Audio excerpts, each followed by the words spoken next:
Hey, friends. Welcome back to the Old Fashioned on Purpose podcast. We took our little break and we are kicking off a brand new season today. So, funny story. At the end of the last episode from the previous season, I had given you a behind the scenes look of what I had planned for these upcoming episodes. And then when my podcast editor, Aiden, was editing that, he's like, "Hey, Jill, did you mean to abruptly end that episode?" And I'm like, "No." But what had happened is the program I used had stopped recording prematurely. So if you felt like the ending of that last episode was a little weird, it was. It wasn't intended to be like that. And I never got to tell you what I have planned. So I'm going to do that today. I'm also going to be sharing with you a brand new project I have been working on and it is ready for your eyeballs. And I can't wait for you to see that. So it should be good. It's going to be short and sweet today, but here's what I've been thinking. Okay, so what should we cover first? Maybe let's talk about the upcoming season. I'm doing things a little different this time around. You guys know I like to switch things up. And normally we have topical themes for my podcast seasons. You know, we've done opting out of systems, which has still been my number one all-time most downloaded episode. We'll do gardening. We've done food preservation. We've done all sorts of things. And this season, I'm taking a different theme. And I'm going to be talking to some of my favorite thinkers and some of my favorite authors because I'm ready to get really deep. Some of you have maybe noticed, maybe not. I've kind of been undergoing a little bit of a transformation the last year or so publicly on my platforms. I used to be super consistent. I've talked about this before, so if it's something you've heard before, just bear with me. Just kind of setting the stage here for the rest of the story.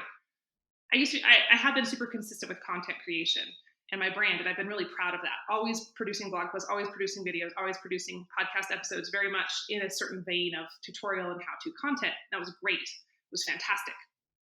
And then last year-ish, I've been just feeling restless and like I needed something a little bit more. And it was kind of like, how much can I talk about canning? You know, I love talking about canning, but kind of talked about all the aspects of canning there are to talk about. I mean, maybe there's a few left, but you know what I mean? Like there's only so much you can say about canning.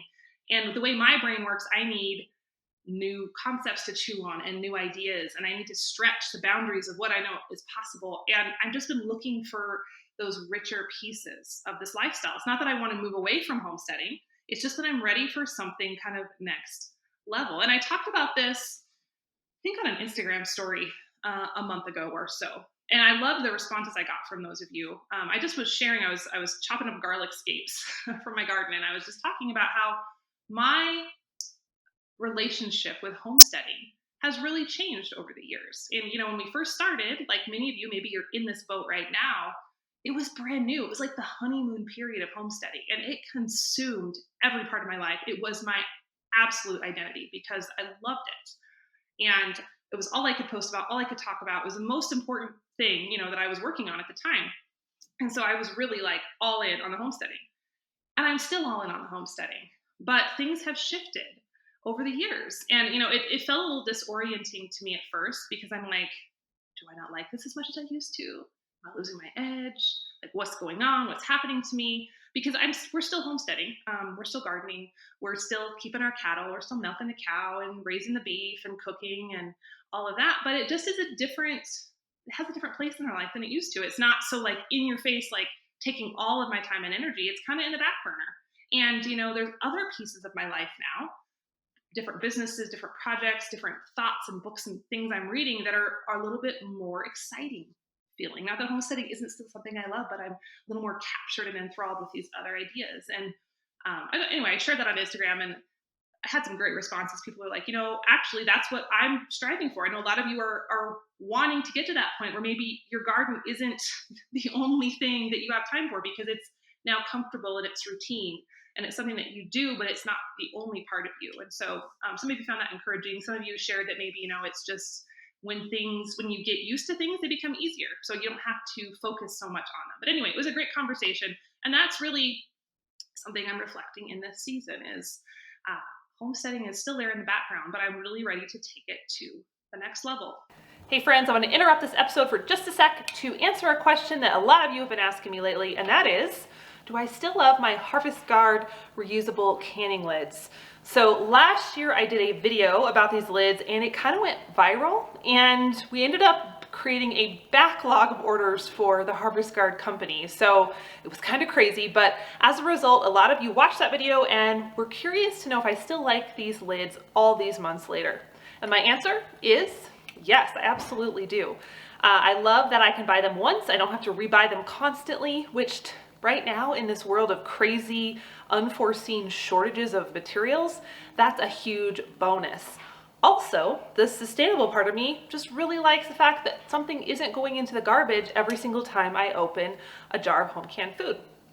I will say my one caveat with these lids is that they do have a little bit of a learning curve. So I would recommend that you can your first batch with water. And if you want to see the whole process of how they work, because they're a little bit different than your typical metal lids, I'm going to drop a link to that video where I showed you how to use them down in the show notes of this video. But if you want to try them for canning season this year, you can do so over at theprairiehomestead.com/canning lids. And if you use code HOMESTEAD, you'll save 15% on your order. Now, back to our episode. So the guests I'm having on this season are not necessarily homesteaders. Some of them are, some of them aren't. But the ideas that they share and write about and speak to absolutely have to do with homesteading. But I'm really intrigued lately, especially after writing this book, the book's fault, how many of these concepts that initially drew us to homesteading, right? The idea of independence and doing hard things and taking more responsibility for our life and better food, giving our kids more liberty and the opportunity to fail and make mistakes in safe settings. Those concepts, I think those brought us into homesteading, but they're really not just homesteading principles. Those are life principles. And as I've done research for my book and reading other books, those are woven throughout history, throughout really awesome thinkers and philosophers throughout the ages. And I'm starting to see this vein of really, and I say this, and I don't think it's too bold, homesteading is encapsulating what makes us human. When we're really operating at our very best as humans, the way we're kind of designed to operate, homesteading is just encapsulating that. And it's not the only way to operate at optimal level, but it's just one way. And it's a way that's really speaking to our culture right now. So I'm going to be distilling down some of these ideas that are homesteading principles, right? About getting out of your comfort zone and letting your kids free range a little bit more and speaking to some of those ideas, but they're going to be at a bigger, deeper level. And I'm really, really excited. So some of the guests we have either recorded already or we have waiting to record. We have Rory Feek here at the homestead. He and I had a great conversation about being old-fashioned on purpose. Lenore Skenazy, she is the matriarch of the Free Range Kids movements. She was a blast to talk to. We talk about letting kids roam and what happens when we hover over our children. I have Michael Easter coming on. He is the author of The Comfort Crisis, all about doing hard things, really hard things, and why that is so crucial for us. Not just, oh, that sounds nice. It's a good meme. No, we have to be doing hard things. We have Jessica Leahy, who is the author of The Gift of Failure. We're going to talk about failure. I love failure. I mean, I don't love failure, but I talk about failure like I know it's important, right? For me and my kids and why we cannot be shying away from failure, and lots of others. So stay tuned. And if you have anyone you'd like me to interview, or maybe you're someone who has a grasp of some of these topics on a deeper level, or you'd like to talk through them, shoot us an email, hello@theprairiehomestead.com. I'm open to lots of different conversations right now. I just want to ask a lot of questions and get into really, really juicy stuff. So it's going to be good. Along those lines, I've been working on something new very, very slowly because we've had a lot going on. June was super intense, like I shared in the last episode. The real life activities have absolutely eaten up all my time. So my computer time is not as prevalent as it is during other seasons. That's okay. But still, it's hard to get some projects done. But I've been working on a place to house some writings. So as I was writing my book, I was hit with this idea that I need to write more.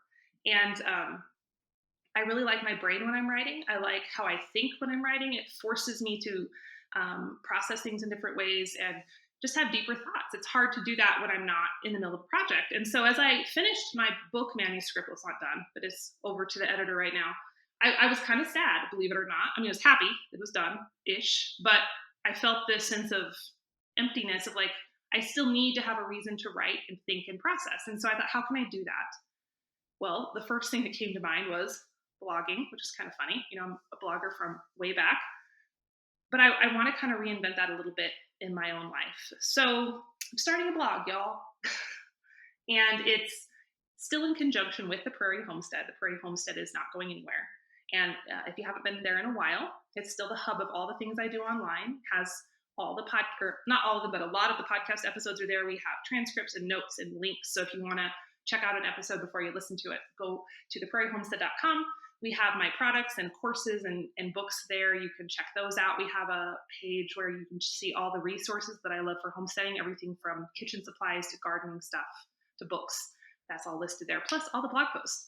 And my team, I have a wonderful team. You met Kayla on one of my previous episodes. She's here in Wyoming with us, and I have Chris, who lives on the East Coast, and she's been helping me for a long time. But they're working on putting together regular content pieces that are more how-to and tutorials, and they do a really great job. However, I miss writing my thoughts down. I miss wrestling with ideas in written form. And so I've started a little offshoot of the Prairie Homestead called Prairie Philosophy. And you can find that over at prairiephilosophy.com. And I'm going to be writing there more long form. It's going to be like old school blogging. It's not going to have a lot of video or fancy little, GIF, how do you say that? GIF images. You know what I'm talking about. I'm not doing that. I'm not doing video. I'm not doing a lot of fancy photography. Might be a photo here and there. It's writing. It's thoughts and it's thinking, kind of like the way we used to blog back in the day. And I think that's having a little bit of a renaissance because maybe we got so short form in our content that now people are a little tired of that or ready for some other ways of thinking. So I don't know how often I'll be publishing over there. I have a couple posts up right now. They're going to be longer, much longer than normal blog posts. And I'm excited for just getting into some deep stuff over there. So check it out, prairiephilosophy.com. You can also subscribe. I don't have a fancy freebie for you, but if you want to get the post delivered in their full form to your inbox, you can do that as well. So it's not flashy and it's not fancy, but I'm really excited. And I think it's going to help me become a better thinker and a better question asker, which is really important to me right now. So have a look at that. And that's all I have for you today. Just a little short and sweet intro to what is coming. I'm excited.